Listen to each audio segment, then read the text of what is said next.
Arina Volkova, a deadly assassin from Russia, arrived in Mumbai with one mission: to eliminate Vikrant Sethi, a powerful Indian VIP. But as she shadowed him through crowded streets and high-rise towers, something unexpected happened. She began to feel Vikrant's kindness and unshakable morality started to unravel the very purpose of her deadly assignment. Now, every step she takes is a battle between loyalty, love, and survival. Secrets, danger, and betrayal are closing in, and one wrong move could cost them both everything. Arina Volkova stepped onto the humid runway of Mumbai's international airport with the calm of someone who had crossed borders her entire life without leaving a trace. She moved like a shadow wrapped in sunlight, blending easily with tourists and business travelers. No one noticed the small, cold resolve behind her eyes. To the world, she was just another visitor with a camera slung casually around her neck, wearing a light summer dress and a half-smile.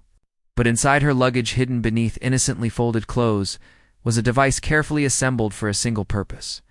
She had come to India not to explore, not to experience, but to eliminate. The mission briefing had been simple and emotionless.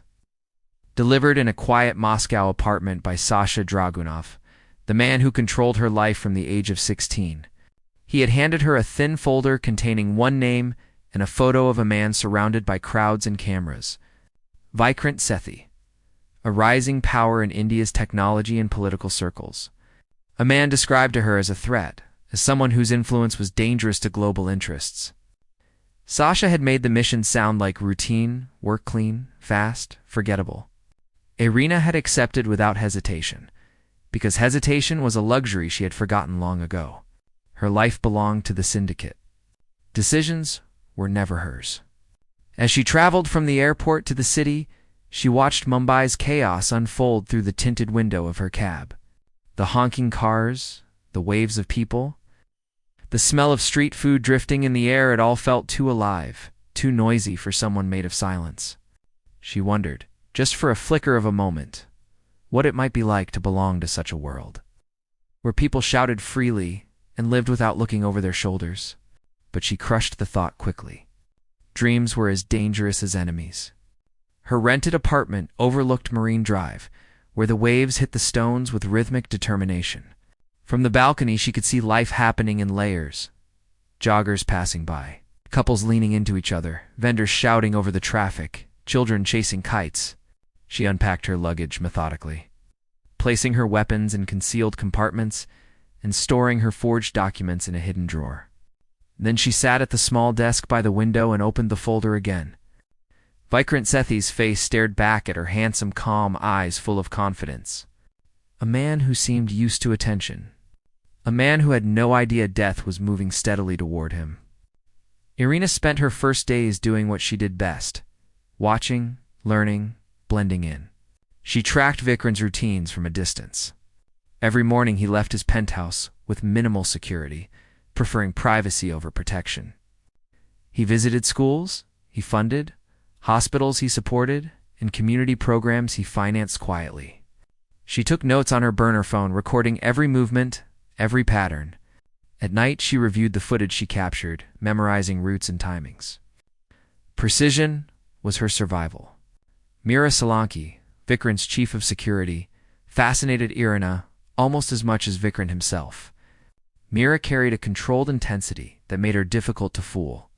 She scanned crowds with sharp suspicion, always moving slightly behind or beside Vikrant.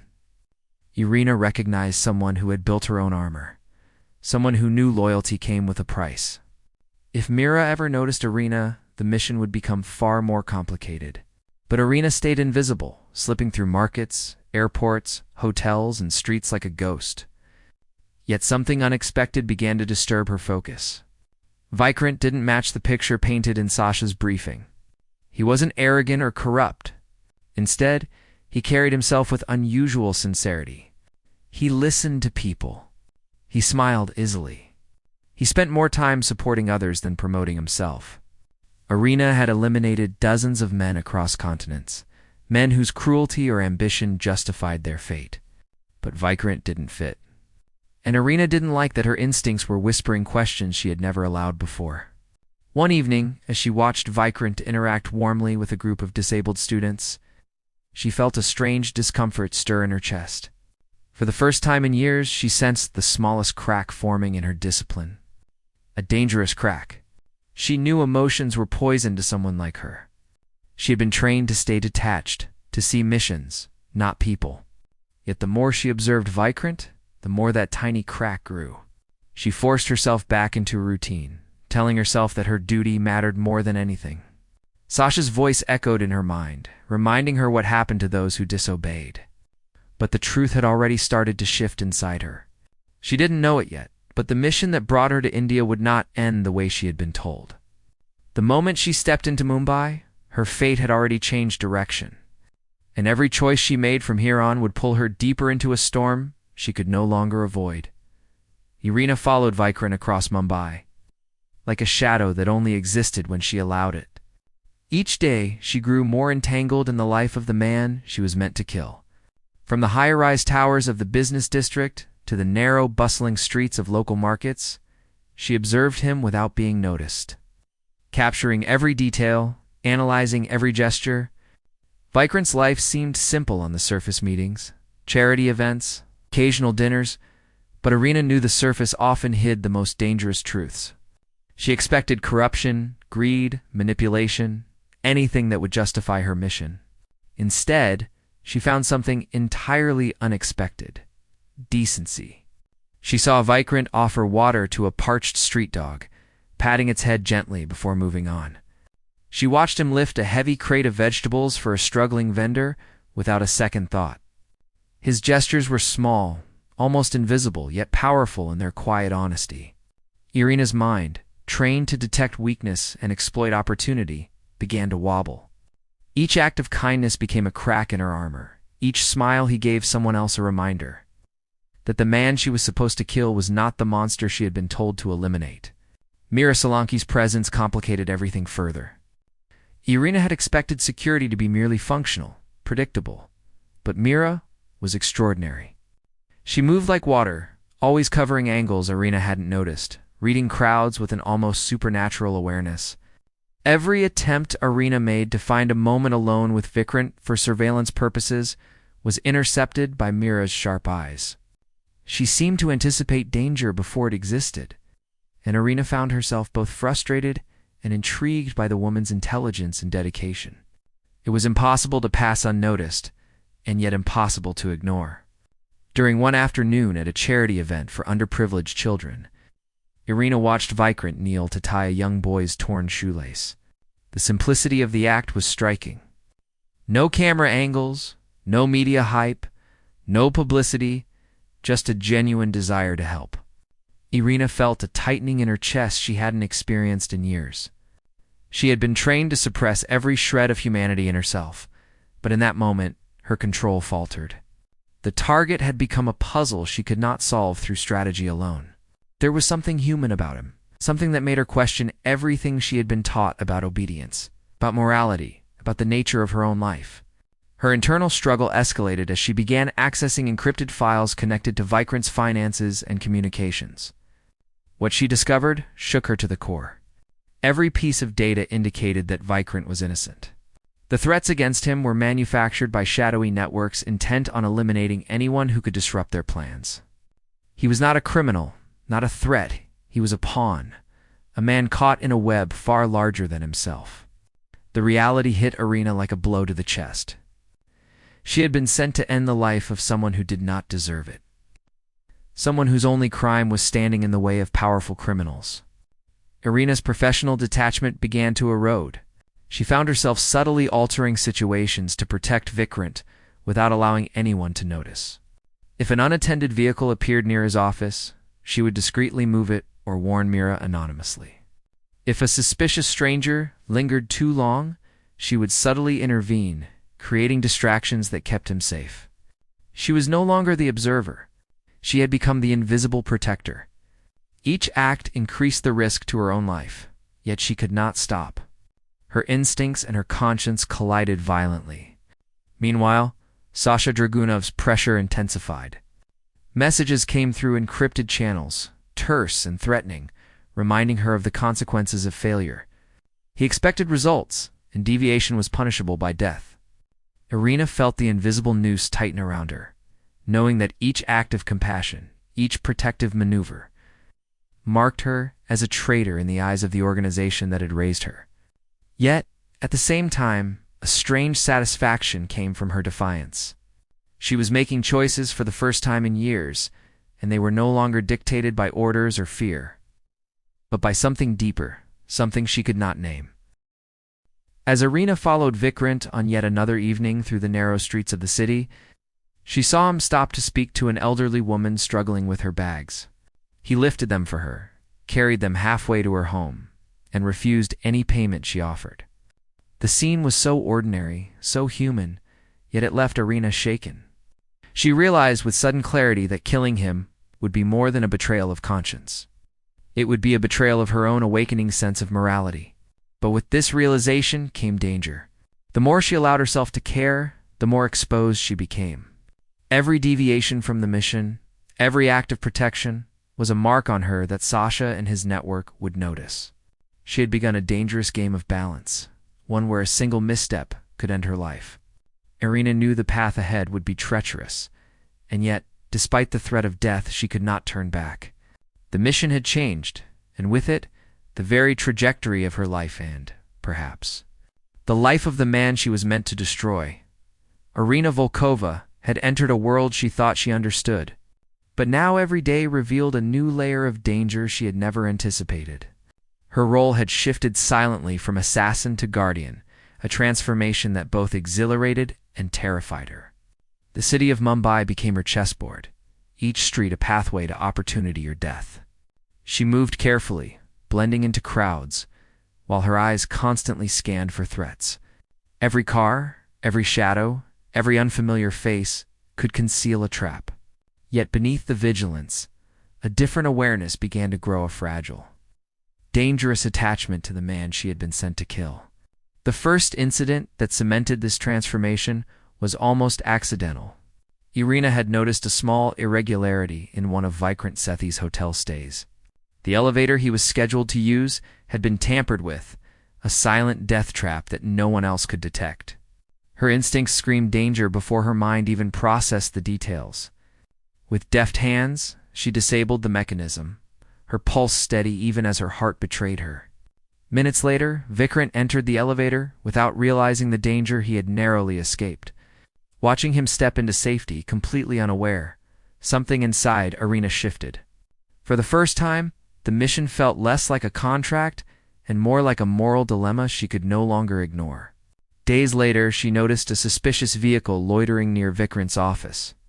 Its license plate was foreign, the driver's eyes calculating. Without revealing herself, Arina discreetly alerted Mira Solanki, the chief of security, who intercepted the potential threat before it could escalate. Mira never saw her, never knew the invisible hand that had guided her, but Arina felt an unexpected surge of satisfaction. She was no longer merely observing. She was shaping events to protect him. The very act that had once been a betrayal of duty now felt like the only right choice. Her interference, however, did not go unnoticed by Sasha Dragunov. The Russian syndicate she had once served so loyally detected deviations in the mission pattern. Messages arrived in her encrypted inbox, short, cold, menacing. They reminded her that disobedience was punishable by death. That her failure would not only end her life, but compromise the organization's objectives. Arina understood the stakes. She had turned from hunter into protector, and in doing so had painted a target on her own back. Every move she made now was a dangerous dance between preserving her life and ensuring Vikrant's safety. Despite the danger, her attachment grew. She began noticing the subtle qualities in Vikrant that had first unsettled her. The quiet patience he displayed with children, the humility in the way he interacted with staff, the determination in his eyes when negotiating for community projects. These observations were no longer merely tactical. They were personal. She found herself experiencing emotions she had long buried: admiration, respect, even the smallest flicker of affection. For someone trained to feel nothing, to act without conscience, these emotions were intoxicating and terrifying all at once. Inspector Raghav Menon entered the unfolding drama as an unseen ally. He had been investigating the string of attacks that had begun to target Vikrant, tracking patterns and inconsistencies that pointed toward an organized attempt on the man's life. He noticed something unusual. In each scenario where Vikrant had narrowly avoided harm, an untraceable presence had intervened. The pieces didn't make sense yet, but Raghuva's instincts told him there was a protector in the shadows. Arina remained unaware of him. But her silent acts of heroism were now being analyzed by someone with the authority to dismantle the syndicate entirely. Her dual existence weighed heavily on her. By day, she maintained the appearance of a tourist, capturing mundane images and notes for cover. By night, she became a strategist, an observer, a silent hand that could manipulate circumstances to safeguard a man she was not meant to care for. Every small intervention increased the risk to her life. Every moment spent near Vikrant made her more visible, more vulnerable. And yet she could not stop herself. The boundaries of duty and desire blurred further when she realized the truth about the syndicate's intentions. Vikrant was not the threat. He was a pawn in a far larger scheme of corruption and international manipulation. The attacks against him were designed to eliminate someone who could disrupt their operations. Someone who, in his decency, posed a real challenge to their greed. Arina understood that saving him was no longer just an act of rebellion, it was an act of justice. Each day brought new tension, new choices. She could no longer separate her mission from her conscience, her skill from her humanity. Arina had crossed a line she could never return from. The bond she felt toward Vikrant was silent, unspoken, impossible to act upon, yet impossible to deny. Every step, every decision, every heartbeat pulled her deeper into a storm where love, loyalty, and survival collided. She had become a protector, a shadow of salvation in a world of shadows and deceit. And she knew the cost of her actions might be more than she could bear. The mission had changed, the rules had changed, and Arina Volkova herself had changed. For the first time in years, she felt alive not as an assassin, but as someone who could choose, who could feel, who could protect. And in that choice lay both her greatest power and her most imminent danger. Arina's world had grown smaller, tighter, more suffocating. Every street she walked, every shadow she passed, carried the weight of danger. She was no longer just a hunter. She had become a target. Sasha Dragunov, her former handler, and the man who had controlled her life since she was a teenager, had discovered her deviation. The subtle protective maneuvers she had performed for Vikrant Sethi had not gone unnoticed.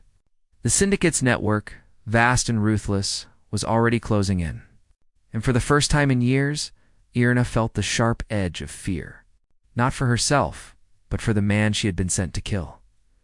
The message arrived late one night, encrypted and cold. Only she could decode it. Finish the mission or perish. 48 hours? No excuses. The words were simple, but they carried the weight of death. Arina read them over and over, her fingers tracing the screen as if she could absorb their meaning through touch. She understood exactly what they implied. Sasha had sent an operative, someone trained as meticulously as she was, to eliminate her if she failed. There would be no negotiation, mercy. Every instinct screamed that the next 2 days would determine life or death, not only for her, but for Vikrant. Arina moved with extreme caution, retracing every step she had taken in the city, erasing evidence, hiding devices, altering surveillance patterns. The Mumbai streets, which had once been a playground of observation, had now become a labyrinth of threats. She knew the shadow operative was tracking her, studying her habits, waiting for a mistake. She had been trained for combat, for infiltration, for escape, but the stakes had never felt higher. Failure was no longer a matter of professional consequence. It was personal. Her first priority was to protect Vikrant while also preparing for the inevitable confrontation. She accessed encrypted files she had gathered over weeks, piecing together the syndicate's global operations. The more she uncovered, the more shocking it became. Vikrant had been framed from the beginning. The attacks were orchestrated to look like a threat to global interests. But the truth was far more sinister. International criminals sought to eliminate him because of his moral influence, because his actions threatened to unravel a network built on money, lies, and power. Arina realized that saving him was no longer a choice. It was the only way to do any good at all. She orchestrated subtle interventions to keep him safe. An unmarked car parked suspiciously outside his residence was nudged out of position before he returned home. A poorly rigged office elevator was quietly disabled. Surveillance cameras captured her movements only as fleeting shadows. But the operatives in the syndicate could already sense her interference. She was a deviation, a ghost interfering with plans she had once been hired to complete.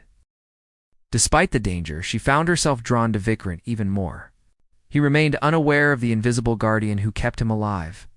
He continued his daily routines with the same grace, kindness, and humility that had first unsettled her. Every act of decency, every smile, every gesture of generosity intensified the storm inside her. Arina realized with a mix of fear and fascination that she was no longer capable of detachment. Her mission had been replaced by something far more dangerous emotion. Inspector Raghav Menon had begun to notice anomalies as well. The patterns in attacks, the untraceable interventions. The timing of near-misses all suggested that an unknown agent was manipulating events behind the scenes. He had no idea who it was. But the presence of a skilled protector gave him hope that the syndicate could be dismantled before more lives were lost. Then came the final confrontation, inevitable and merciless. The shadow operative found her location in an abandoned warehouse near the coast. Arina had anticipated the move and was prepared, but the fight was brutal, silent, and deadly. Every ounce of her skill was pushed to the limit. She was injured, bleeding, but she managed to escape through a hidden service exit. The drive containing the evidence she had compiled the proof of the syndicate's operations. The framing of Vikrant remained in her possession. As she fled into the night, Arina understood that there was no safety for her. She had crossed a line from which there was no return. Saving Vikrant had become a war, a test of skill, will, and morality. Every step forward was a battle, every breath a gamble. The city around her continued to pulse with life, oblivious to the storm that had settled in the shadows. She realized the truth. She could not survive this mission if she continued alone. But failing meant Vikrant's death, and she could not allow that. Arina's choices had turned her world upside down. The hunt, the mission, the orders, they no longer dictated her path. Her heart, her conscience, and her skill now guided her steps. She was a ghost moving through danger, a protector balancing on the knife's edge between life and death, love and duty. The countdown had begun, the trap was set, and the stakes could not be higher. Arina knew one thing with certainty. Whatever happened in the next hours would change everything for her. For Vikrant, and for the unseen war raging in the shadows of Mumbai. The next move would define who lived and who died. And she was ready to pay the price. Arina Volkova ran through the narrow alleys near Mumbai's harbor with a determination that defied the pain coursing through her body. Every step was calculated, every breath measured, as she clutched the encrypted drive containing the evidence that could destroy the syndicate that had once controlled her life. Her injuries slowed her, her vision blurred at the edges, but she refused to stop. Time was her enemy, and every second brought the shadow operative closer. She had spent weeks protecting Vikrant Sethi, and now it had all come down to a final act, one last gamble that would determine both their fates. The abandoned pier she had chosen as her temporary refuge offered little more than peeling paint and rusting metal. But it provided cover and solitude. She slid into a storage shed, pressing her back against the cold wall, and began the painstaking process of uploading the evidence to Inspector Raghav Menon. The drive contained everything the syndicate's offshore accounts, communications, patterns of corruption, and the plot that had framed Vikrant. Every file was a thread that, when pulled, could unravel the entire network. Her hands trembled as she typed the final commands, knowing that this was the culmination of everything she had risked. Outside, the wind carried the distant sounds of the city, the honking of cars, the faint laughter of people oblivious to the war happening in the shadows.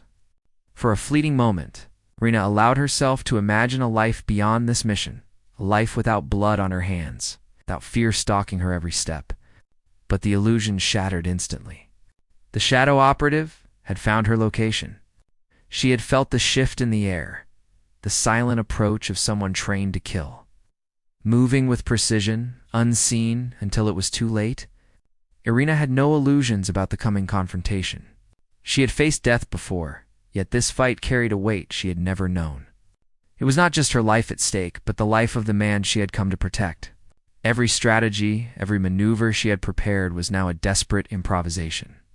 She positioned herself near a rusted shipping container, using the limited cover to her advantage, and waited. The operative appeared in a blur of motion, silent, lethal, the embodiment of the syndicate's cold efficiency. The struggle was swift and brutal. Arina's movements were fluid, honed from years of deadly training, but her injuries slowed her reactions. The operative pressed relentlessly, forcing her to retreat, forcing her closer to the edge of the pier. Metal groaned beneath them, waves crashed violently against the wooden supports, and the night air was filled with tension so thick it felt suffocating. Every strike, every dodge, every feint was a matter of survival. Yet amidst the chaos, Arina maintained a single focus. The drive must survive. The information must reach Raghav. Finally, with a surge of strength born from sheer willpower, Arina broke free, rolling through a narrow gap in the containers. The operative pursued, but she had already activated the final step of the upload. The evidence was leaving her hands and entering the systems of the law. And soon, Inspector Menon would have the tools to dismantle the syndicate once and for all. There was no turning back. She had done all she could. As dawn began to pierce the horizon, painting the harbor in muted gold, Arina felt her strength leaving her. The fight had taken its toll. She collapsed against the cold concrete floor of the shed, breathing heavily, blood mixing with sweat. Her body had failed, but the mission had succeeded. She had saved Vikrant Sethi, ensured the exposure of the criminals, and in her final act, chosen morality over orders, humanity over duty. Minutes later, the shadow operative discovered her. There was no mercy, no hesitation. Arina's body took the final blow, her life extinguished silently, leaving only the echo of her courage behind. Outside, the city continued unaware, oblivious to the sacrifice that had occurred in its midst. When Inspector Raghav Menon traced the upload, he followed the digital trail to the abandoned pier. There he found Arina's lifeless form, a silent guardian who had paid the ultimate price to save another. Her identity stunned him. He realized that the mysterious figure who had interfered in every attack, who had kept Vikrant alive, had been a trained assassin turned protector. Her skill had saved countless lives, yet had cost her everything. Vikrant Sethi would learn of her sacrifice days later, never fully understanding the woman who had saved him from death, never knowing her name while she lived. Yet the impact of her choices resonated beyond her own life. The syndicate's network crumbled, their plans dismantled, and justice prevailed where corruption had once thrived. Arina Volkova had been sent to kill, but she chose to protect. She had been trained to feel nothing, yet in choosing love, compassion, and conscience, she changed the course of countless lives. Her story became a whisper in the shadows, a tale of courage and sacrifice. A reminder that even in a world ruled by darkness, a single act of humanity could illuminate the night. In the quiet aftermath, the city moved on, but the legend of Arina Volkova lingered. She was gone, but her actions had rewritten the rules of loyalty, duty, and morality. She had fallen in love with a man she was sent to kill, and in doing so, had given her life to save him and expose the truth. The cost had been unimaginable, but her legacy endured, an invisible hero whose courage would never be forgotten.